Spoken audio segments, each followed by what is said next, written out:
मुंबई में बांग्लादेशी घुसपैठियों पर Tata institute of social science की चौंकाने वाली रिपोर्ट सामने आई है। टिस की इस रिपोर्ट के मुताबिक 40% प्रवासी बांग्लादेश को भेजते हैं रकम। हर महीने 10,000 से 1 लाख तक ये प्रवासी पैसे भेजते हैं। इस रिपोर्ट में यह भी दावा किया गया है कि मुंबई में अवैध प्रवासियों के कारण जनसंख्या का संतुलन बदल रहा है, यानी कि डेमोग्राफी चेंज हो रहा है। अनुमान लगाया गया है कि यदि यही स्थिति रही तो 2051 तक मुंबई में हिंदू आबादी घटकर 54% रह सकती है। वहीं मुस्लिम आबादी के बढ़ने का अनुमान इस रिपोर्ट में, टिस की रिपोर्ट में लगाया गया है, जिसे अवैध प्रवासियों और बांग्लादेशी घुसपैठियों की संख्या से जोड़ा गया है। रिपोर्ट में कहा गया है कि ये प्रवासी अपनी कमाई का एक बड़ा हिस्सा, यानी कि महीने में 10,000 रुपए से लेकर 1 लाख रुपए तक हवाला या अन्य माध्यमों से वापस बांग्लादेश भेज रहे हैं।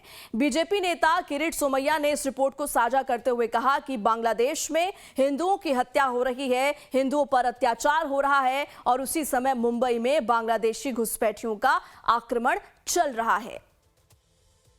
तो 3 तस्वीरें आपको दिखा रहे हैं टिस की ये रिपोर्ट, जिसमें कि चौंकाने वाला खुलासा हुआ है और अब इसको लेकर के पॉलिटिकल रिएक्शंस भी सामने आ रहे हैं। मुस्लिम आबादी में उछाल और ये कहा गया है कि हिंदू आबादी का जो स्तर है, जो रेशो है, वो गिरता जा रहा है और अगर ऐसा ही चलता रहा तो 2051 तक जो बदलाव है वो बड़े स्तर पर नजर आने लगेगा। और इसी बीच टिस की रिपोर्ट पर सियासी उबाल भी देखने को मिल रहा है। कई बड़े खुलासे इस पूरे केस में हुए हैं कि किस तरीके से 10,000 से लेकर के 1 लाख तक का जो रुपए है, रकम है, वो वापस बांग्लादेश हवाला के और बाकी माध्यमों के जरिए भेजा जा रहा है। बीजेपी नेता किरीट सोमैया ने सोशल मीडिया साइट एक्स पर पोस्ट किया और लिखा कि टाटा इंस्टीट्यूट टिस की मुंबई में बांग्लादेशी घुसपैठियों पर रिपोर्ट कहती है कि 40% अप्रवासी हर महीने 10,000 से 1 लाख तक बांग्लादेश भेजते हैं। गंभीर राष्ट्रीय सुरक्षा की चिंताएं,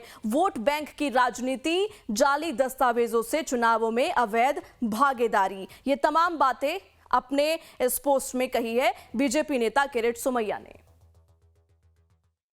बीजेपी की नेता और पूर्व सांसद टिस की रिपोर्ट को लेकर उन्होंने भी अपना बयान दिया और कहा कि जो रिपोर्ट अब सामने आई है उसमें असम में 200% ग्रोथ दिखाई गई है, मुंबई में भी ग्रोथ हुई है, पश्चिम बंगाल और कश्मीर में मुस्लिम आबादी का प्रतिशत कई गुना बढ़ा है। नवनीत राणा ने कहा कि जो रिपोर्ट आई है उन पर सभी हिंदू भाइयों को ध्यान देना चाहिए।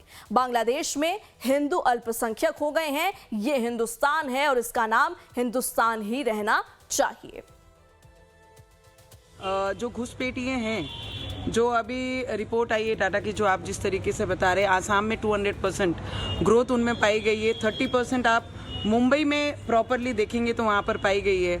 आप वेस्ट बंगाल में देखिए वहाँ पर है, कश्मीर में देखिए कितने परसेंटेज उनका बढ़ा हुआ है। तो मुझे लगता है कि सभी ने जो ये डिस्कशन कल से हो रहा है और जो टाटा की भी रिपोर्ट्स आई हैं, एक बार सभी हिंदू भाई बहनों ने उसके ऊपर ध्यान ज़रूर देना चाहिए कि अगर कश्मीर में परसेंटेज ऊपर से लेके एकदम नीचे ड्रॉप होता है सिंगल नंबर पे, और बांग्लादेश में जिस तरीके से माइनॉरिटी होते हैं हम, और आसाम में 200% वो बढ़ते हैं, तो ये सब चीज़ पे हिंदुस्तान है, ये हिंदुस्तान का नाम रहना चाहिए। तो आपने सुना इस पूरे मुद्दे को लेकर के नवनीत राणा ने बयान दिया कि ये हिंदुस्तान है और इसे हिंदुस्तान ही रहना चाहिए। इस रिपोर्ट में कई चौंकाने वाले दावे हुए हैं। टिस की रिपोर्ट में क्या कुछ दावे हैं उस पर एक नजर डालते हैं। घुसपैठ और अवैध प्रवास एक बड़ा खतरा, कमाई का बड़ा हिस्सा बांग्लादेश भेजा जा रहा है। हर महीने रिपोर्ट के मुताबिक 10,000 से 1 लाख तक जो रकम है वो बांग्लादेश भेजने का दावा इस रिपोर्ट में किया गया है। बांग्लादेश पैसे भेजने के लिए हवाला नेटवर्क का इस्तेमाल, इसका भी सनसनीखेज खुलासा। स्थानीय मजदूरों के लिए रोजगार के अवसर कम, फर्जी दस्तावेज के आधार पर वोटर कार्ड बनना, भारत में बसाने के पीछे संगठित गिरोह सक्रिय है। दस्तावेजों के सत्यापन के लिए विशेष अभियान की जरूरत।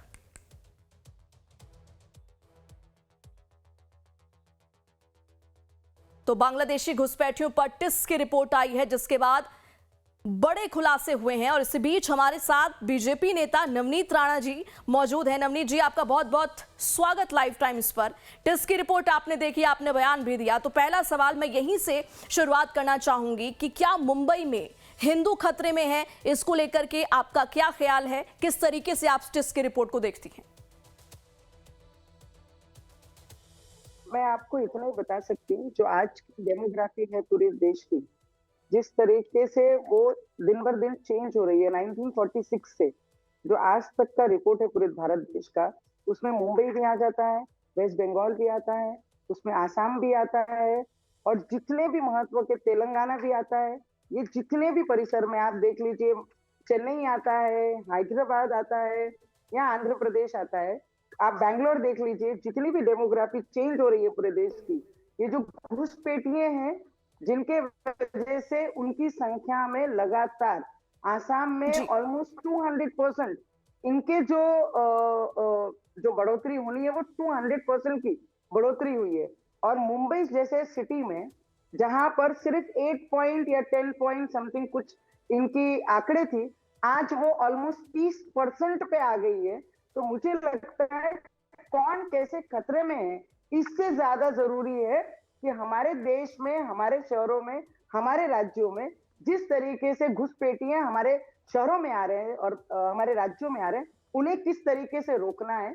जब इनके बयान आते हैं खुलेआम, जब दिल्ली बम ब्लास्ट होता है, मुंबई की 26/11 होती है, कश्मीर में हल्ला होता है, पहलगाम पे हल्ला जब हमारे लोगों पे किया जाता है, तो वहां पर इतनी चीजें हम लोगों को देखनी है कि इनके नाम कहाँ से शुरू होते हैं, ये कहाँ के लोग हैं, कैसे आए हैं, किस तरीके से हमारे देश के लिए, देश के अगेंस्ट में काम कर रहे हैं। ये फिलिस्तीन की जय बोलते हैं पर भारत माता की जय बोलते नहीं है, और वंदे भारत बोलते नहीं है। ये बोलते हैं कि हमारा संविधान को ये देश में ये मानते नहीं है। ये इस्लाम को आगे रखते हैं, इनके कुरान को आगे रखते हैं और संविधान को पीछे रखते हैं। इस देश में रहने वाला, अगर आज हमें कोई पूछेगा कि गीता को आगे रखना है या देश को चलाने वाला संविधान को आगे रखना है, तो हम संविधान को आगे रखेंगे, क्योंकि संविधान इस पूरे देश को चलाता है। तो ये सब चीजें अगर आप देखेंगे तो इससे स्पष्ट होता है इनकी जो मंशा है कि इस देश को पाकिस्तान बनाने की। तो मुझे लगता है हम सभी हिंदुस्तानियों ने, जिन लोगों का जन्म इस देश पे हुआ है, उन्होंने अपने हिंदुस्तान के प्रति जो भावना सबकी होनी चाहिए वो रखनी बहुत जरूरी है। फिर वो कौन से धर्म से आते हैं, कौन से देश से आते हैं, कौन भारत माता की जय बोलता नहीं है, कौन वंदे मातरम बोलता नहीं है, तो ये सब चीजों पे हम जैसे लोगों ने चर्चा जरूर करनी चाहिए। जी बिल्कुल नवनीत जी, इस पूरे मुद्दे को लेकर के कई बार आपने बयान भी दिया। अगर डेमोग्राफी बदल रहा है तो इसके पीछे आप क्या वजह समझती हैं, क्या वजह हो सकती है आपके मुताबिक? अगर डेमोग्राफी में बदलाव है तो क्या कुछ चीजें इसके लिए जिम्मेदार हैं? इसकी जिम्मेदार पूरी कांग्रेस पार्टी है, जो पिछले 60 वर्षों से जो ये चीजों को एनकरेज कर रही थी, जो ये सब चीजों को आगे रख के काम कर रही थी कि ये लोग अगर अल्पसंख्यक अगर बढ़ते हैं इस देश में, तो ये किसका फायदा करते हैं? ये कांग्रेस का फायदा करते हैं या किसी और का फायदा करते हैं? तो इनकी जो शुरुआत हुई है, ये सभी शुरुआत 1946 के बाद जब बंटवारा हुआ पाकिस्तान का 1947 में, जब 10 करोड़ इनके अल्पसंख्यक लोग हमारे हिंदुस्तान में थे, उसमें से सिर्फ 7 करोड़ जब पाकिस्तान जाते हैं और 3 करोड़ हमारे देश में रहते हैं, 31% जमीनें उन्हें दी जाती हैं। उसके बावजूद वक्फ बोर्ड के नाम पे इन्हें इस देश में सबसे ज्यादा जमीनें दी जाती हैं, जिसमें कोई पढ़ाई नहीं होती है, जिसमें कोई लोगों की भलाई नहीं होती है। इनके उल्टे काम करने के लिए ये वक्फ बोर्ड की जगह इन्हें दी जाती है। तो मुझे लगता है ये सब चीजों की रचना अगर किसी ने की है तो ये कांग्रेस पार्टी ने, और जो टेररिस्ट और जो संविधान को नहीं मानते, ये इनको मदद करने के लिए दिए कि इनके मतों की और इनके राजकारण जो रोटियां ये सेक रहे हैं वो सब उनके के लिए। ठीक है नवनीत जी, लेकिन टिस की रिपोर्ट जो है ये पहले भी आ चुकी है। अभी आने वाले दिनों में बीएमसी का चुनाव है, फिर अभी ही इसकी चर्चा क्यों हो रही है? पहले क्यों नहीं चर्चा हुई? पहले क्यों नहीं ये मुद्दे उठे? मैं आपको इतना ही बता सकती हूँ कि ये मुद्दे पहले क्यों नहीं उठे, किस वजह से नहीं उठे।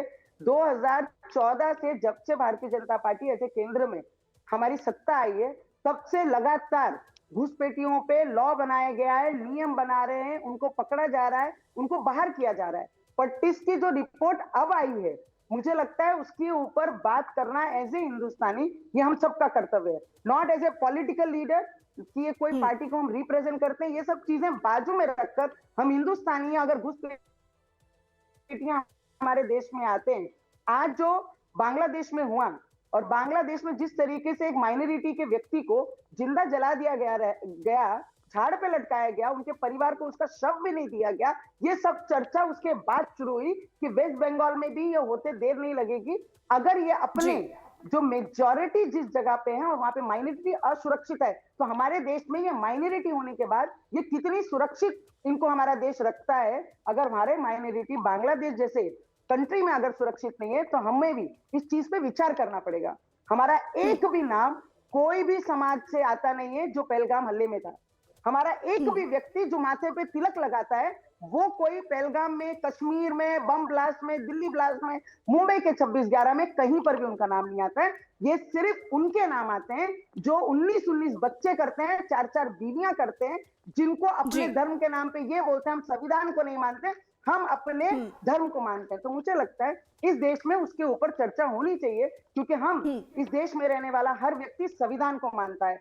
आप बोल रहे हैं कॉर्पोरेशन, जब देश के इलेक्शन हुए तब ये चर्चा हमने कभी बाहर नहीं की, पर बांग्लादेश में जब हमारे माइनॉरिटी के व्यक्ति के ऊपर जब इतनी बड़ी अत्याचार करते हैं, तो मुझे लगता है ये चर्चा होनी चाहिए। एक इंसान होने के नाते, एक व्यक्ति इस धरती माँ को नमस्कार करने के नाते ये हमारा कर्तव्य बनता है कि इस पे हमने चर्चा करनी चाहिए।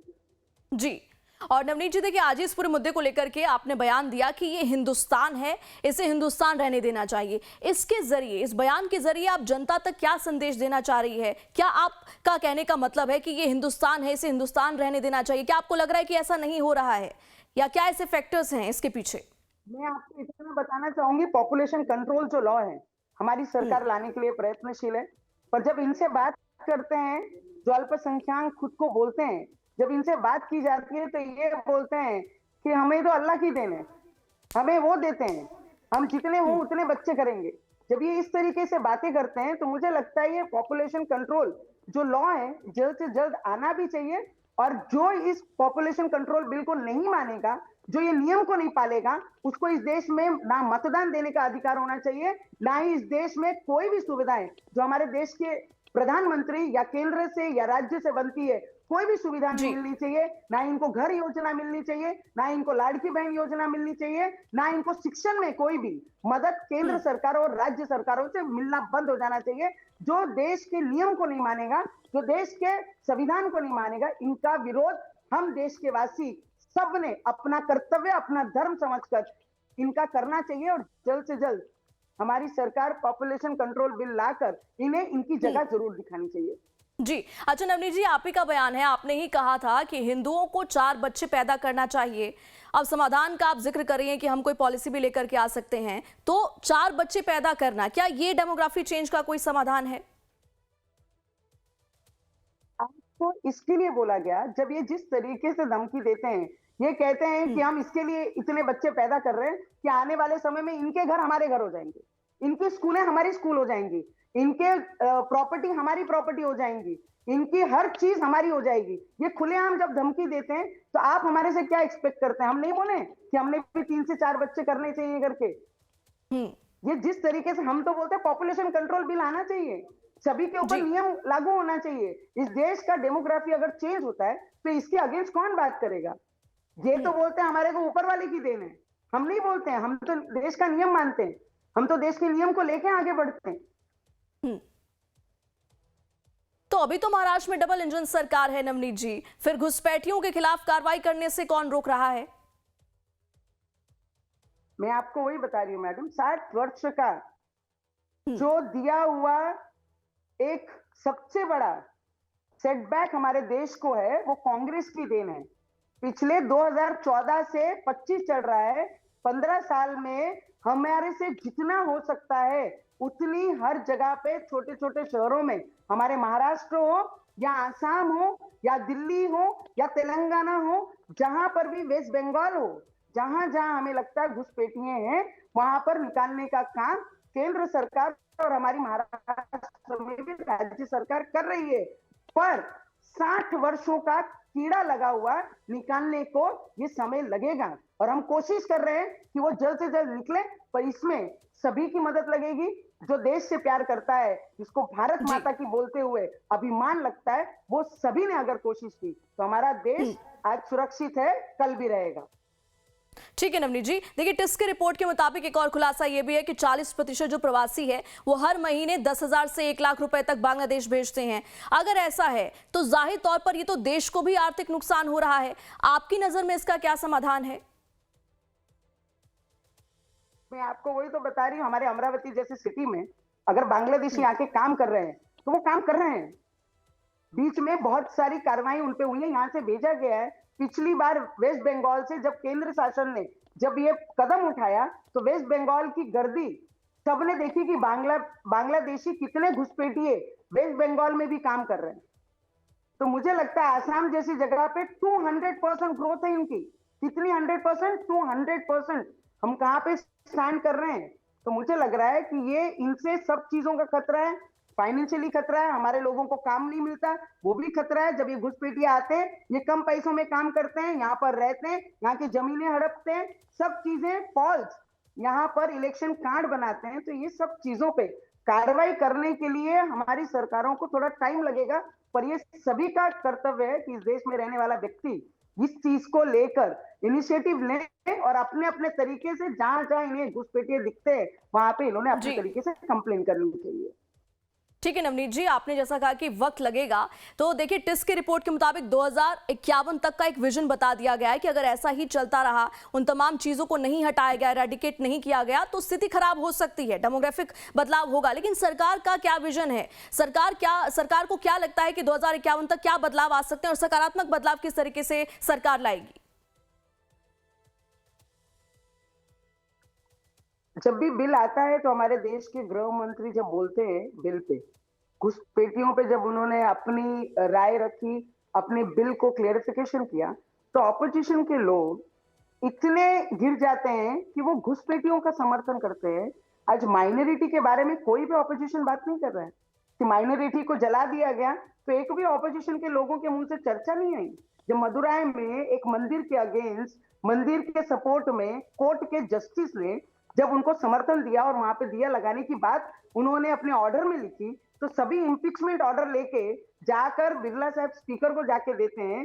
तो ये किसके साथ में खड़े हैं? ये घुसपैठियों के साथ में खड़े हैं। जब तक ऐसी ऑपोजिशन के नाम पे धब्बा उस पार्लियामेंट में है, तो हर चीजों में अड़थले लाने के लिए वो वहां पर खड़े हो जाते हैं। घुसपैठियों के ऊपर जब बिल लाया गया, जब उनको यहां से निकालने बताया गया, तब इन्होंने सीधा अल्पसंख्यक जो इस देश में रहते हैं उनको टारगेट बताया गया कि बीजेपी, भारतीय जनता पार्टी उनको टारगेट करती है। भारतीय जनता पार्टी घुसपैठियों को टारगेट करती है, उनके अगेंस्ट बिल लाया गया था। तभी भी तब मैं पार्लियामेंट में थी, तो ये देख के दुख होता है कि बांग्लादेश में माइनॉरिटी व्यक्ति को जला दिया गया। तब एक ही कांग्रेस का व्यक्ति, ऑपोजिशन अखिलेश हो या कन्नी मुई हो या कांग्रेस की प्रियंका गांधी जी हो, राहुल गांधी जी हो, एक ने भी अपने मुंह से एक शब्द वो दास व्यक्ति के लिए निकाला नहीं। तब दुख नहीं लगा कि हमारे देश का हिंदू जो माइनॉरिटी है 2-3% पे हमारे बांग्लादेश में है, उनके बारे में हमने बात करना चाहिए। तो मुझे लगता है हम अपने तरफ से, भारतीय जनता पार्टी अपने तरफ से, भारतीय जनता पार्टी से भी ज्यादा महत्व वो रखता है कि जो इस देश में घुसपैठिए हैं उसके अगेंस्ट में भारतीय जनता पार्टी एक मतों से काम कर रही है और उन्हें निकालने के लिए सक्षम भी है। सिर्फ में देशवासियों की साथ की जरूरत है कि देशवासी सब उनके साथ खड़े होकर उनका साथ देना चाहिए। बिल्कुल ठीक है नवनीत राणा जी, लाइव टाइम्स के साथ जुड़ने के लिए आपका बहुत बहुत शुक्रिया। तो आगे बढ़ते हैं। बीजेपी नेता किरीट सोमैया ने सोशल मीडिया साइट एक्स पर इस पूरे मामले को लेकर के पोस्ट किया और क्या कुछ कहा वो भी आपको दिखाते हैं। टाटा इंस्टीट्यूट टिस्क की मुंबई में बांग्लादेशी घुसपैठियों पर रिपोर्ट कहती है कि 40% अप्रवासी हर महीने 10,000 से 1 लाख तक जो रकम है वो बांग्लादेश भेजते हैं। गंभीर राष्ट्रीय सुरक्षा की चिंताएं, वोट बैंक की राजनीति, जाली दस्तावेजों से चुनावों में अवैध भागीदारी, ये तमाम बातें बीजेपी नेता किरीट सोमैया ने अपने इस एक्स पोस्ट में कही है। तो देखिए, जब से टिस्क की रिपोर्ट का जिक्र एक बार फिर से हो रहा है, लगातार कई खुलासे और जिक्र किया जा रहा है। देखिए, हाल ही में अब बीएमसी चुनाव भी होने हैं, उससे पहले इस मुद्दे को कह सकते हैं कि जाहिर तौर पर भुनाने की कोशिश भी की जा रही है। जनसंख्या संतुलन क्या आगे इसका जो है तस्वीर देखने को मिलेगी, ये इस वक्त बड़ा सवाल है, क्योंकि 2051 तक क्या हो सकता है अगर कोई बदलाव नहीं हुआ। ये टिस की रिपोर्ट में जाहिर तौर पर इसका खुलासा कर दिया गया है कि हिंदू की आबादी घट रही है और मुस्लिम की आबादी बढ़ रही है। अब इसको लेकर के सरकार क्या कुछ करती है, ये देखने वाली बात होगी। और हमारे साथ फोनों पर किरीट सुमैया जी जुड़ चुके हैं। आपका बहुत बहुत स्वागत लाइव टाइम्स पर किरीट सुमैया जी। और टेस्ट की रिपोर्ट को लेकर के आपके क्या ख्याल हैं? हिंदुओं पर खतरा मंडरा रहा है, डेमोग्राफी बदल रही है, क्या आप सोचते हैं इस रिपोर्ट को लेकर के? गत कुछ वर्षों में जो विभिन्न रिपोर्ट आए, एक बीच में यूएन की रिपोर्ट आई थी कि हिंदुस्तान की प्राकृतिक नेचुरल ग्रोथ अभी 1% तक आ गई है। अब ये जो 1% ग्रोथ रेट आ रही है, 1% से नीचे जा रही है, इसका अर्थ ये हो रहा है कि हम दो हमारा 1-1.5 ये हिंदू की भावना है, तो मुस्लिम में हम दो हमारे 3 हमारे 4। तो ये जो इम्बैलेंस बढ़ते जा रहा है गत कुछ वर्षों से और आगे भी बढ़ेगा। उसी समय पर Tata institute of social science ने मुंबई में ये जो माइग्रेंट लोग आते हैं उसके कारण मुंबई के इंफ्रास्ट्रक्चर पर जो प्रभाव और दबाव, उसके ऊपर एक स्टडी उन्होंने जारी किया, जिसमें ये स्वाभाविक दिख रहा है कि मुंबई में बांग्लादेशी और रोहिंग्या जिस तादाद में आ रहे हैं, तो 1961 में जो हिंदू 88% है वो 2050 में 54% और मुस्लिम 8% थे, वो 30% हो जाएंगे। और इसके कारण मेरी मुंबई, ये बांग्लादेश की मुंबई, मुस्लिम मुंबई बन जाएगी, इसकी भीति, डर हमें सता रहा है। तो किरीट जी, इस डर को लेकर के सरकार क्या समाधान लाएगी? क्या सरकार का विजन है, क्या प्लानिंग है सरकार की? मेरी माननीय मुख्यमंत्री देवेंद्र फडणवीस जी से इस विषय में विस्तृत चर्चा हुई है। ये महापालिका का, निगम का चुनाव समाप्त होने के बाद में मुंबई महाराष्ट्र में हम इस प्रकार की एसओपी लाएंगे, नियम बनाएंगे। जो अनधिकृत बांग्लादेशी यहाँ पर आते हैं, बस जाते हैं, जो फर्जी दस्तावेज करते हैं, उसके संबंध में एक एसआईटी भी बनाई जाएगी। गाइडलाइन एक्शन प्लान बनेगा, उसका पूरा 2026 में एग्जीक्यूशन किया जाएगा। उसके कारण पहला ये होगा कि जो बाहर से जो घुसपैठिए आते हैं वो संख्या कम होगी, और जो प्राकृतिक नेचुरल ग्रोथ में जो इम्बैलेंस है हिंदू मुस्लिम में, उसके बारे में सोचने का काम ये भारत सरकार में करना पड़ेगा। ठीक है किरीट सुमैया जी, आपका बहुत बहुत शुक्रिया, आप हमारे साथ जुड़े। और अब आपको सुनाते हैं कि बीजेपी सांसद भीम सिंह ने टिस की इस रिपोर्ट को लेकर क्या कुछ कहा। Tata institute of social science देश की प्रतिष्ठित संस्था है, दुनिया में भी उसका स्थान आता है। और उस संस्था ने यदि कोई रिपोर्ट जारी किया है तो उसे तो सच्चाई आनी चाहिए, सच्चाई है। ऐसे भी हम लोग पहले भी कहते रहे हैं कि जिस ढंग से मुसलमानों की आबादी बढ़ रही है और आबादी बढ़ने में उनका जो संतान उत्पत्ति का जो सोच है वो ठीक नहीं है। उससे भी बढ़कर के अब जो घुसपैठिए आ रहे हैं, चाहे वो रोहिंग्या मुसलमान हो, चाहे वो बांग्लादेशी हो, इन लोगों के कारण डेमोग्राफिक चेंजेस भारत में आ रहा है। अभी बॉर्डर इलाके में था, अभी अब इस रिपोर्ट के अनुसार मुंबई जैसे महानगर में भी यह डेमोग्राफिक चेंजेस देखने आ रहा है। तो यह चिंतनीय है। इसीलिए हमारी सरकार चाहती है कि इन लोगों की पहचान करके बाहर किया जाए। बीजेपी प्रवक्ता प्रेम शुक्ला ने मुंबई की डेमोग्राफी को लेकर टिस की रिपोर्ट पर उद्धव ठाकरे और राज ठाकरे पर निशाना साधा है। प्रेम शुक्ला ने पूछा कि उद्धव और राज ठाकरे क्यों चुप हैं इस रिपोर्ट पर। मुंबई का डेमोग्राफी चेंज होना, यह जो है मुंबई के लिए भी घातक है। और जो लोग जो हैं मुंबई से उत्तर भारतीयों के खिलाफ रोज हिंसा करने पर आमादा रहते हैं, वो उद्धव ठाकरे और राज ठाकरे बांग्लादेशियों के और मुसलमानों की बढ़ती हुई जनसंख्या पर चुप क्यों हैं? यह भी बड़ा सवाल है। इसमें बांग्लादेशियों और रोहिंग्या की भी संख्या का जिक्र किया गया है और पूरी तरह से मुंबई की घेराबंदी का जिक्र है। लेकिन इस पर जो है उद्धव ठाकरे और राज ठाकरे चुप्पी क्यों साध लेते हैं? क्या रोहिंग्या और बांग्लादेशी उनके लिए जो है नए वोट बैंक है?